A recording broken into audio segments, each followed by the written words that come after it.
Icyumweru cyiza, icyumweru cy'umugisha nshuti bakunzi ba Rwanda Online, aho muherereye hose mu bice bigiye bitandukanye. Turi ku itariki 21 z'ukwezi kwa gatandatu 2026. Uyu nguyu ni wa mwanya tuza kubagezaho amakuru abagezweho muri aya amasaha. Tugiye kunyarukira mu bice byinshi bigiye bitandukanye, maze turebe byinshi bikomeje kugenda bihavugwa. Tutabatindeye munyemere tubanze turebere hamwe ingingo nyamukuru tugiye kuganiraho muri aya amakuru yacu. Turahera hano ku butaka bwa Repubulika ya Demokarasi ya Kongo mu mirwano ikomeje kugenda ibica bigacika hano muri Kivu y'Amajyepfo. Ingabo z'u Burundi, ingabo za FARDC, FDL ndetse na Wazalendo n'abacancuro bongeye gutikirira mu mirwano yabahuje n'igisirikare cyatwirwaneho na M23 hano mu misozi miremire y'Imurenge ndetse no mu bindi bice bigiye bitandukanye. Gusa igikomeje gutungurana nuko ingabo z'u Burundi ziri kugwa ku butaka bwa Repubulika ya Demokarasi ya Kongo ku bwinshi, maze imirambo yazo igasubizwa mu gihugu cy'u Burundi ijyanye n'amabuye y'agaciro.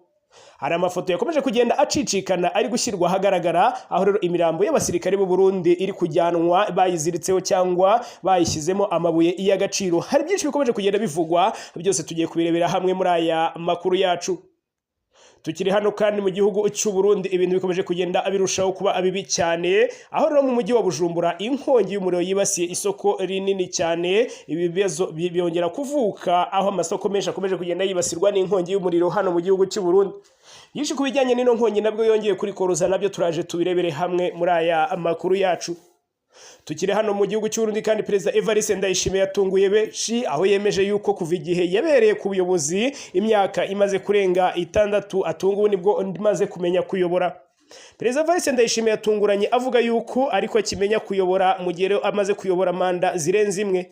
Benshi bati ubwo mbere hose wakoraga iki? Waradutuburiraga n'ubu ngubu nta cyizere tukigufitiye. Hari byinshi ndetse bahise benshi buririraho, nabyo turaje tubirebere hamwe muri aya makuru yacu. Amakuru yacu n'ubundi turasoreza hano mu gihugu cya Repubulika ya Demokarasi ya Kongo, aha witwa Thomas Rubanga ndetse n'umutwe witwa Clap. Benshi bakomeza kugenda bibaza ese ihangana rya Perezida Félix Antoine Tshisekedi Tshilombo ndetse n'uyu Clap ryaba ryaravuye hehe? Twamaze kubakusanyiriza rero ndakutse kubarebera intandaro cyangwa rero icyateye gusubiranamo hagati ya Clap cyangwa y'uyu Thomas Rubanga ndetse na Félix Antoine Tshisekedi Tshilombo mu gihe bari inshuti magara. Ejo bundi yarongera amuhamagara cyangwa yamwoherejeho intumwa kugira ngo baganire barebe uburyo bagabanya rero kumugabaho ibitero. Iyi Clap rero ikomeje kugenda nayo inyeganyiza ubutegetsi bwa Perezida Félix Antoine Tshisekedi Tshilombo, abenshi banagaragaza yuko ishobora kuba ikorana na FCM23. Byinshi bikomeza kugenda bivugwa kwibi bya Rubanga, uyu Thomas Rubanga, nabyo turaje tubirebere hamwe muri aya makuru yacu. Bakunzi ba Rwanda Online, amakuru tukuzaniye ni menshi cyane, yaba ari tukubwiye mu ngingo z'amakuru nayo tutakubwiye. Wowe icyo usabwa nta kindi nuko dutiza umwanya wawe, maze natwe aya makuru tukayakuvira imuzi ni muzingo. Gusa birashoboka ko bwaba ari ubwa mbere warugeze hano kuri Rwanda Online cyangwa usanzwe ubana natwe ariko ukaba utari wakanda subscribe. Iki nicyo gihe, uyu nguyu ni wo mwanya kugira ngo tube twibanira umunsi ku wundi. Nta kindi bisaba, nta yindi abonema bisaba usibye kunyarukira byonyine ugakanda subscribe cyangwa sabone kubakoresha ururimi rw'igifaransa, warangiza ugakanda kuri iriya nzogera iri hariya mu nguni kugira ngo igihe icyo ari cyo cyose dushyizeho amakuru ujye uhita wibonera notification cyangwa ubutumwa bugufi bugaragaza yuko hari amakuru amaze kugera kuri Rwanda Online. Iki gihe bigatuma uyumva akiri umwimerere atari yaba umuranzi. Nimba waramaze kuduhitamo udahwema kubana natwe mu makuru n'ibiganiro tukugezaho, nyemera tugushimire kuko uri umuntu w'agaciro cyane. Imigisha y'Imana nikomeze isendere mu ruhande rwawe, komeza uhirwe mu byo ukora umunsi ku wundi, wikandira like, share ndetse na comment. Amakuru yacu munyemere tuyahere kuri no mirwano ikomeye cyane mu bice bitandukanye byo muri Minembwe ndetse no mu nkengero zaho. Amakuru aturuka mu baturage ndetse n'imboni zacu zihabarizwa, abakurikirana hafi ibibera muri kano gace baravuga yuko imirwano ikaze cyane yakomeje guhuza ingabo za Repubulika ya Demokarasi ya Kongo, ingabo z'u Burundi hamwe rero n'imitwe yitwaje intwaro ndetse yunze ubumwe na Wazalendo na FDL. Ku rundi ruhande kandi bakaba bari guhangana bikomeye cyane igisirikare cyatwirwaneho nacyo kiri gufatanya mu buryo bweruye n'igisirikare cya M23. Iyi mirwano kandi biravugwa yuko yakajije umurego mu minsi kuri uno munsi kugeza rero ndetse ikaba yaratangiye kuwa gatanu w'iki cyumweru turimo, aho rero habaye ibitero byinshi cyane byagiye bigabwa mu duce dutandukanye tw'imisozi miremure y'Imurenge. Amakuru kandi aturuka muri ako gace aravuga yuko ibitero byagero ndetse bigabwa rero ndetse mu masaha y'ijoro n'amanywa ku baturage b'abanyamurenge bo mu bice bya Rundu ndetse n'ahandi. Gusa biravuga yuko MLDP twirwaneho n'igisirikare cya 23 ndetse rero ari cyo gisirikare kiyobowe na Charles Sematama n'uwitwa General Sultan Makenga cyahagurutse rero kugira ngo ndetse gihangane ndetse kirwanye ibyo bitero. Ndetse iki gisirikare cyatwirwane ngo cyabashije rero gusubiza inyuma ibitero byari byagabwe ndetse kuwa gatanu, aho bivuga yuko ndetse abasirikare benshi basubiye inyuma bagana mu bice byegereye Poezero. Harimo rero ibyicwa Bicumbi, Mutunda ndetse n'utundi duce twegereye imisozi. Mu bindi bice kandi birimo Rundu, Bidegu, Karongi ndetse na Gakenke, tutibagiye na Karingi gakomeje ndetse kuvugwa imirwano ikomeye cyane. Amakuru ataremezwa n'urwego rwemewe aravuga yuko rero hari abasirikare benshi baguye muri bino bitero, aho rero bivugwa yuko igihombo gishobora kuba ndetse kiri ku mpande zombi, yaba ari kuri FARDC ndetse no ku ngabo za FDNB aricyo gisirikare cy'u Burundi, tutwibagiye Wazalendo na FDL bose ngo bakaba bari kurira yo kwarika. Nubwo imibare nyayo yabaguye kuri rugamba itari yamenyekana ku mugorogo ndetse itangwa itarashyirwa ku mugaragaro, bamwe rero mu baturage baravuga yuko ishobora ndetse no kurenga 70 ndetse bashingiro ku mirambo ikomeje kugaragara mu bice by'imirwano cyangwa ikomeje kugenda ivanwa ahari kubera iyo mirwano. Hari n'amakuru kandi akomeza kuvugwa yuko ari kuvugwa n'abaturage avuga yuko iyi mirambo kandi y'abasirikare b'u Burundi barimo n'abofisiye bakuru yajyanywe mu gihugu cy'u Burundi. Hari ndetse n'ibivugwa yuko bamwe muri iyo mirambo yajyanywe hamwe n'ibikoresho bivugwa yuko ari amabuye y'agaciro. Ibintu ndetse bitaragaragazwa, gusa hari amafoto yamaze gushyirwa agaragaza imwe mu mirambo y'abasirikare b'u Burundi imeze nkaho bari kuyivanamo amabuye y'agaciro. Biravuga kandi ko kugeza ubu ngubu hari imisozi imwe n'imwe igihanganye n'ingaruka z'imirwano, aho ndetse rero hakigaragara imirambo ivugwa yuko ari abasirikare baguye muri ibyo bice, ikaba ndetse imwe n'imwe yaramaze no kuhangirikira. Nubwo impande za FARDC n'abafatanyabikorwa bayo bivugwa yuko zagize igihombo gikomeye cyane ku mirongo y'urugamba, amakuru akomeza kuvuga yuko hakomeje gukoreshwa drone mu bikorwa byo kurasa ibisasu mu bice bituwe n'abaturage by'abanyamurenge cyane cyane Rundu ndetse no mu tundi duce two muri Minembwe. Ejo hashize kandi ibi biravugwa yuko mugeretse haba ituze n'amasaha nibura habaye ituze ry'amasaha make, haje kongera ndetse kugaragara ibitero by'indege zitagira abapilota izo drone zagabye mu bice no byagizwe ndetse bice bigize iyi murenge. Ibi byose rero kandi bikaba bikomeje kuvugwa mu gihe nta tangazo rya gisirikare remeza cyangwa rihakane ku mugaragaro iby'iyi mirwano n'ingaruka zayo ryari ryasohoka.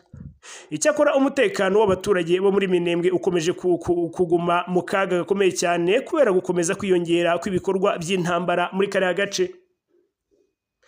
Amakuru yacu munyemerere twambuke gatoya rwose tuyakomereze mu gihugu cy'u Burundi, hano mu mujyi wa Bujumbura.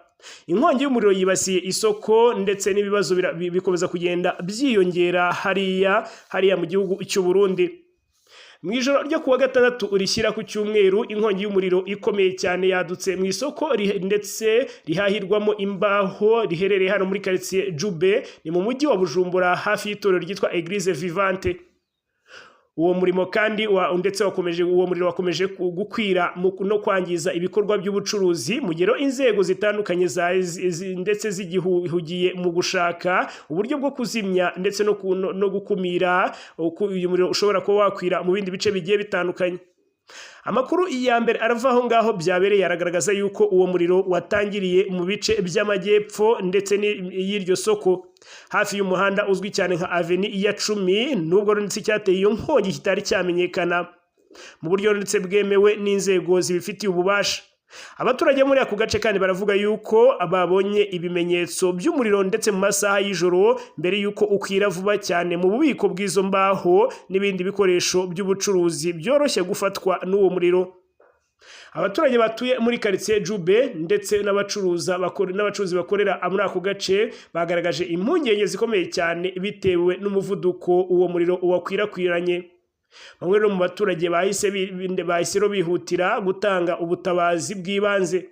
mu gihe abandi ndetse bageragezaga ndetse kurokora bimwe mu bicuruzwa byabo ndetse n'ibikoresho byari bikibasha gukurwa muri uwo muriro. Inzego z'umutekano nazo zahise zihagera ahabereye iyo nkongi kugira ngo rero ndetse zifashe kugenzura umutekano no gukumira ko abantu ndetse bagera ahateje ibyago. Izi nzego kandi zatangiye gukusanya amakuru y'ibanze agamije no kumenya icyaba cyateye iyo nkongi y'umuriro. Kugeza ubu ngubu rero ndetse mu rukerera ariko kuri iki cyumweru umuriro wari ukomeje kwaka mu bice bimwe na bimwe by'iryo soko, naho rero abaturage n'abashinzwe umutekano bakaba ndetse bari bagikomeje ibikorwa byo gukumira no ndetse ko wakwira mu nyubako no mu bikorwa by'ubucuruzi biherereye aho wadukiri. Hari hategerejwe kandi ubutabazi bwihariye bw'abashinzwe kuzimya inkongi y'umuriro kugira ngo babafashe mu ngamba zihamye zo kuwurwanya. Isoko ry'imbaho rya Jube rifatwa rero nk'imwe mu nkingi z'igihugu ndetse mu by'ubucuruzi. Benshi rero mu mujyi wa Bujumbura niho bakunda gukura ibikoresho by'ubwubatsi, aho rihurira ndetse rihurira n'abakora ububaji, abakora mu bwubatsi ndetse n'abacuruza ibikoresho bitandukanye bikomoka ku biti. Niyo mpamvu rero inkongi nk'iyi ishobora ndetse kugira ingaruka zikomeye cyane mu bikorwa by'ubucuruzi no ku mibereho y'imiryango myinshi ituzwe n'iyo mirimo. Kugeza ubu ngubu nta mibare iramenyekana ku byangiritse cyangwa ku bantu rero baba bagizweho ingaruka n'iyi nkongi.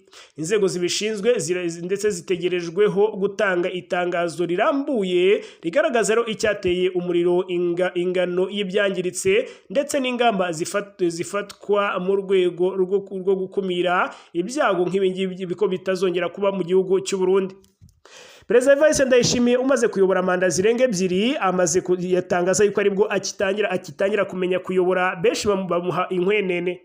Perezida w'u Burundi Evariste Ndayishimiye yatangaje amagambo yakuruye impaka n'ibitekerezo bitandukanye mu banyepolitike n'abasesenguzi ndetse no mu baturage, ubwo yavugaga ko nyuma y'imyaka 6 amaze ayobora igihugu cy'u Burundi aribwo amaze kumenya neza uburyo bwo guteza imbere igihugu ndetse no kukiyobora neza.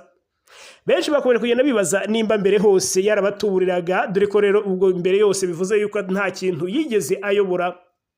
Ibi rero yabitangaje ku itariki 19 Kamena 2026 mu muhango wo gushima Imana ku bw'imyaka 6 amaze ku butegetsi. No muhango wabereye mu ntara ya Buhumuza, aho rero Perezida Evariste Ndayishimiye yavuze ko ndetse imyaka yose ndetse ishize kuva yafata ubutegetsi muri Nyakanga 2020 yakoresheje nk'igihe rero cyo kwiga no gusobanukirwa neza imikorere y'ubuyobozi bw'igihugu. Urengo akaba aribwo yumva afite ubumenyi n'ubushobozi buhagije bwo kuyobora igihugu mu buryo bunoze kurushaho.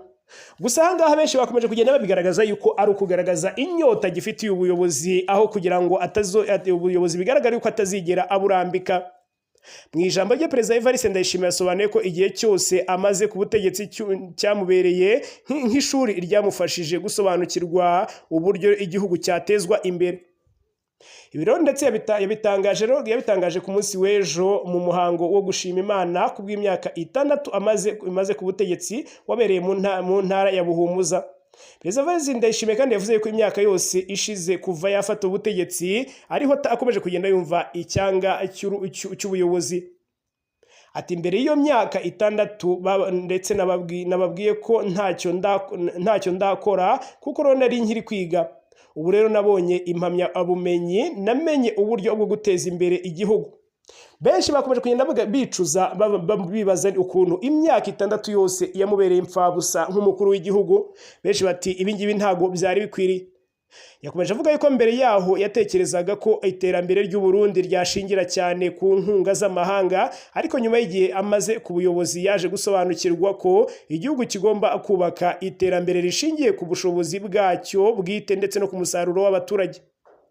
Aya magambo kandi ya Perezida Evariste Ndayishimiye yaje mu gihe u Burundi bukomeje guhangana n'ibibazo bikomeye cyane by'ubukungu, birimo ibura ry'ibikomoka kuri peteroli, ibibazo by'amadevize, izamuka ry'ibiciro mu masoko ndetse n'imbogamizi zugarije ubucuruzi mpuzamahanga.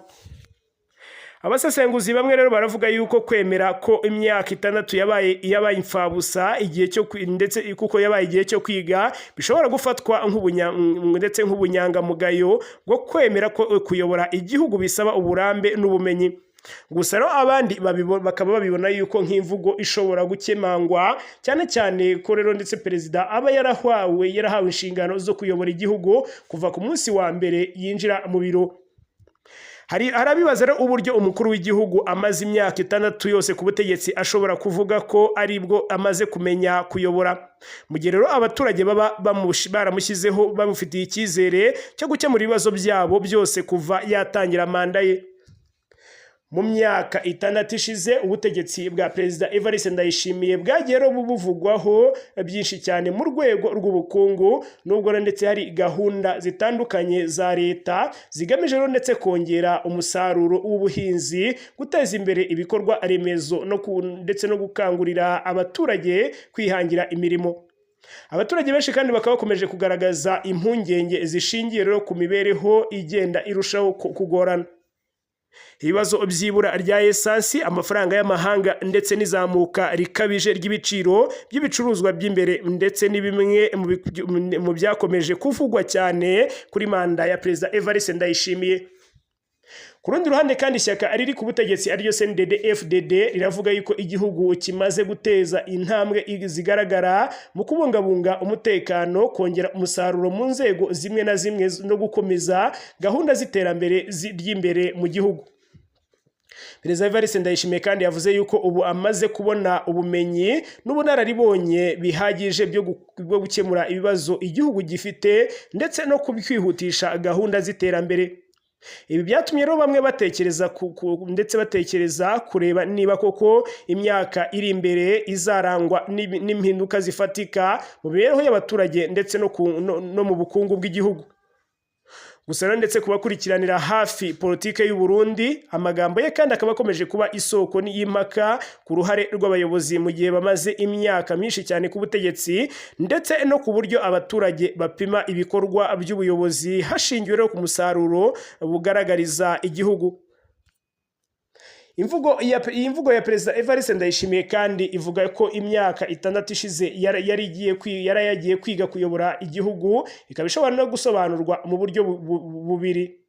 Ku ruhande rumwe kandi ishobora ndetse no kugaragaza ukwemera uko kuyobora igihugu ari inshingano zikomeye cyane zisaba igihe ndetse no gusobanukirwa neza ibibazo byacyo. Ku rundi ruhande kandi ishobora no gutera impungenge abaturage bategereje ibisubizo bifatika mu bibazo by'ubukungu n'imibereho, kuko imyaka 6 ari igihe kinini cyane mu miyoborere y'igihugu. Ikizakurikiraho kandi kizashingira ku byo ubutegetsi bwa Ndayishimiye buzashobora guhindura aya magambo kandi ndetse n'ibikorwa bifatika bikagaragarira mu kuzamura ubukungu, guhanga imirimo ndetse no gukemura ibibazo by'ibikomoka kuri peteroli no kongera ubushobozi bw'abaturage. Kuri ubu ijambo rye kandi rikaba rikomeje gukurura impaka mu gihugu cy'u Burundi, aho abaturage benshi bakomeje kugenda bibaza ariko ko nimba ari cyo gihe yagakwiye kurivuga mu gihe igihugu kiri mu bihe bibi cyane, ibihe bigoye kandi bikomeje kugenda bishyira ubuzima bw'abarundi mu kaga, yaba ari ubukungu, politike ndetse n'umutekano, byose bikaba bikomeje kuzamba. Amakuru yacu munyemerere tuyasoreze n'ubundi ku butaka bwa Repubulika Iharanira Demokarasi ya Kongo. N'uwitwa Thomas Lubanga. Uyu mugabo akaba akomeje kugenda ahangana na Perezida Félix Antoine Tshisekedi Tshilombo, dore ko afite umutwe witwa CLAP, ariko kandi ikindi kizwi nuko uyu mugabo yabaye inkoramutima ya Perezida Félix Antoine Tshisekedi Tshilombo.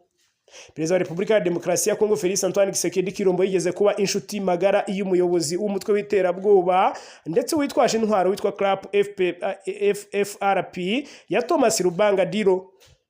Bakaba barahujwe n'umugambi wo kugarura amahoro mu ntara ya Ituri, ariko ndetse batandukana mu buryo bwatunguye benshi. Lubanga yigeze gufungwa n'urukiko mpuzamahanga mpanabyaha ICC ashinjwa no kwinjiza abana mu mutwe wa UPCF muri 2012. Rwamukatiye igifungo cy'imyaka 14 mu Kuboza 2015 ndetse yoherezwa muri Repubulika ya Demokarasi ya Kongo kugira ngo aharangirize igihano. muri Werurwe 2020 Rubanga yarafunguwe nyuma y'ukwezi Perezida Felix Antoine Tshisekedi Tshilombo amwakira n'abandi bahoze ari inyeshyamba barimo uwitwa Floribert Njabu ndetse n'uwitwa Jerime Katanga mu gacero kansere ikinshasa, ndetse baraganira mu kugarura amahoro iwabo muri Ituri. Mu Kuboza 2020 Rubanga yahinduye UPC umutwe wa politike, atangaza ko ashyigikiye ubutegetsi bwa Tshisekedi ashingiye ku kuba bwari bwamugaragarije ubushake bwo kugarura amahoro iwabo, ndetse hari hugarijwe n'umutwe w'iterabwoba ADF ndetse na Codeco. Muri Gicurasi 2021 Tshisekedi yatangije ibihe bidasanzwe muri Ituri ndetse na Kivu y'Amajyaruguru, byari bigamije ndetse kohereza abasirikare bari bagiye gutangira ibikorwa byo guhashya imitwe yitwaje intwaro. Ni icyemezo Rubanga yakiriye neza. Rubanga ndetse n'uwitwa Katanga, abofisiye babiri bari bafite amapeti ya koloneli ndetse n'abarinzi babo, batumwe na Tshisekedi muri Ituri muri Gashyantare 2020 kugira ngo baganire n'abayobozi ba Codeco ndetse na Codeco mu buryo ndetse basesa uyu mutwe bakagana inzira y'amahoro. Ubutumwa bwa Rubanga kandi na bagenzi be ndetse ntibwagenze neza, kuko icyo gihe rero bafashwe bugwate bitewe n'uko ingabo za Repubulika ya Demokarasi ya Kongo zagabye igitero ku birindiro bya Codeco muri teritwari ya Jugu, mu gihe ibiganiro byari bikomeje, bamaze amezi 2 mu maboko y'inyeshyamba. Umubano wa Rubanga ndetse na Tshisekedi wakomeje kuba mwiza kugeza mu gihe cy'amatora yabaye mu Kuboza 2023. Kuko iyo nyeshyamba ni imwe rero mu banyekongo bashyigikiye intsinzi y'uyu mukuru w'igihugu, bamagana abatavuga rumwe n'ubutegetsi bavugaga yuko ari amajwi yibwe ku mugaragaro. Uko umwuka mubi rero waje gututumba hagati y'abo bagabo bombi. Muri aya matora Rubanga yari yizeye ko yatsinze ay'abadepite mu rwego rw'intara ya Ituri. Ariko tariki 28 Mutarama 2024 komisiyo ishinzwe amatora yaje kumusimbuza undi mukandida wo mu ishyaka rya UPC. Nuko rero umwuka mubi hagati ye n'ubutegetsi watangiye gututumba.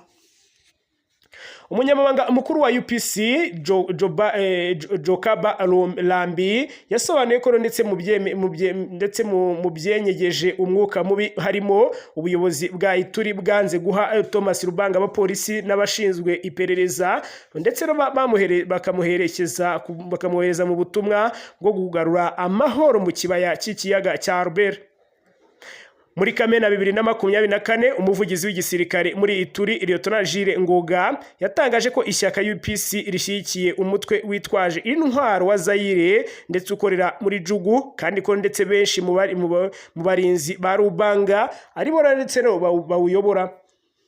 Lieutenant Ngoga kandi ndetse na Rubanga bareganye mu rukiko rukuru rwa gisirikare rwa Ituri. Umwe yashinjaga undi gutuka igisirikare, undi rero akamushinja kumuharabika yifashije amakuru y'ibinyoma.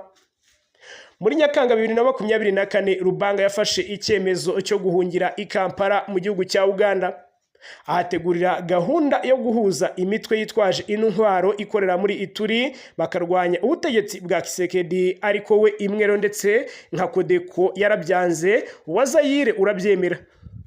Tariki 10 Mutarama 2025 Rubanga yatangarije Kampala ko yashinze ishyaka rishya ryitwa CRAP, La Convention pour la Révolution Populaire. Rikaba rifite umutwe witwaje intwaro witwa FRP cyangwa Force pour la Révolution Populaire. Asobanura ko afite ingengo ndetse intego yo kurwanya ubutegetsi buriho. CRAP FRP yagabye igitero cya mbere mu birindiro by'ingabo za Repubulika ya Demokarasi ya Kongo aribyo FARDC muri teritwari ya Jugu, ariko rero ndetse abarwanyi bayo basubijwe inyuma. Muri Werurwe na Mata 2025 nabwo rone mu bice byo muri Jugu ndetse byegereye ikiyaga cya Albert habereye imirwano ikomeye cyane, ndetse aho witwa Lieutenant General John Ruboya Nkashama wayoboraga Ituri yatangiye gushinja CRAP ndetse FPP gukorana n'ihuriro rya AFC M23 rigenzura ibice byinshi byo muri Kivu y'Amajyaruguru na Kivu y'Amajyepfo. Muri icyo gihe kandi muri Repubulika ya Demokarasi ya Kongo muri rusange hari hagezweho igitekerezo cyo gushyiraho guverinoma y'ubumwe yari guhuza abashyigikiye ubutegetsi ndetse n'ababurwanya kugira ngo rero ndetse bafatanye gukemura ibibazo byugarije igihugu. Rubanga yavuze ko ndetse atazayijyamo kandi ko adateze kujya mu biganiro i Kinshasa. Kisekedi yohereje intumwa kugira ngo ziganire n'uyu Thomas Rubanga. Radio mpuzamahanga y'Abafaransa RFI iravuga yuko tariki 11 Gicurasi 2025 Vital Kamerhe wari perezida w'inteko ishinga amategeko ya Repubulika ya Demokarasi ya Kongo yagiye Kampala aganira na Rubanga umunsi wose. Iyi nyeshyamba kandi imuha inyandiko ikubiyemo ibyifuzo byo kohereza i Kinshasa bakabiha Kisekedi. Mu byo Rubanga yasabye harimo guhagarika ibihe bidasanzwe gukura Lieutenant General Ruboya ku mwanya wa guverineri wa Ituri, gusubizaho ubuyobozi bwa gisivile ndetse no gukura ingabo za leta mu bice birimo Bule, Fatali ndetse n'amabanga ndetse tutibagenda Jego, kwambura intwaro Kodeko, FPIC ndetse na Wazalendo no gufungura abaketswe ro gukorana n'uyu mutwe witwa CRAP. Tariki 18 Gicurasi 2025 Rubanga yahamagawe ku murongo wa telefone n'umujyanama wa Kisekedi witwa Max Nisana Amade. Inyeshyamba kandi imutura ibibazo biri muri Ituri birimo imiyoborere mibi ya Lieutenant General Ruboya. Uyu mujyanama amwizeza impinduka. Nyuma y'iminsi 10 gusa Amande yasanze Rubanga i Kampala. Inyeshyamba kandi mushikiriza indi nyandiko ikubiyemo ndetse bya bibazo byose yatuye Vital Kamerhe, inamugaragariza ko ndetse ro ibabazwa cyane nuko ro nta ntambwe iri guterwa mu gukemura ibibazo byugarije Ituri. Rubanga yasobanuriye Amande ko ndetse hari indi myandiko yahaye abahagarariye amadini n'amatorero muri Repubulika ya Demokarasi ya Kongo. Bamusanze i Kampala, atekereza ko ndetse bazayishyiriza Perezida Félix Antoine Tshisekedi Tshilombo, ariko ko nta cyizere afite cyuko babikoze. Mu gihe Rubanga kandi yabonaga ko nta gisubizo ahabwa n'ubutegetsi bwa Tshisekedi, muri Mata 2026 Uganda yahurije impande zombi mu biganiro. Iyi CRAP FFRP ndetse yongeye gutanga ibyifuzo birimo gukura Lieutenant General Ruboya muri Ituri agasimbuzwa umusivile. Inyandiko za Rubanga kandi zashinje ingabo za Repubulika ya Demokarasi ya Kongo gushyigikira abarwanyi ba Kodeko bagabye ibitero ku ngabo za Uganda mu duce turimo Fataki ndetse muri Werurwe 2025. Binyuze kuri Lieutenant General Ruboya, iki gitero kandi cyakomerekeyemo Colonel David Byaruhanga ndetse uwo muri Uganda apfira mu bitaro. Ntibizwe rero niba koko icyemezo leta ya Kongo yafashe icyo gushyiraho guverineri wa Ituri mushya ariwe Major General Kasongo Mulumba Batoka Gabi ku itariki 5 Kamena 2026 haraho igihuriye n'icyifuzo cya Thomas Rubanga. Bakunzi ba Rwanda Online, munyemerere ducumbikire ahangaha niyo makuru twari dufite yarakomeje kugenda yumvikana muri aya masaha. Turaza kongera kugaruka mu masaha ari imbere aho turaba tuje kubagezaho andi makuru y'abagezweho.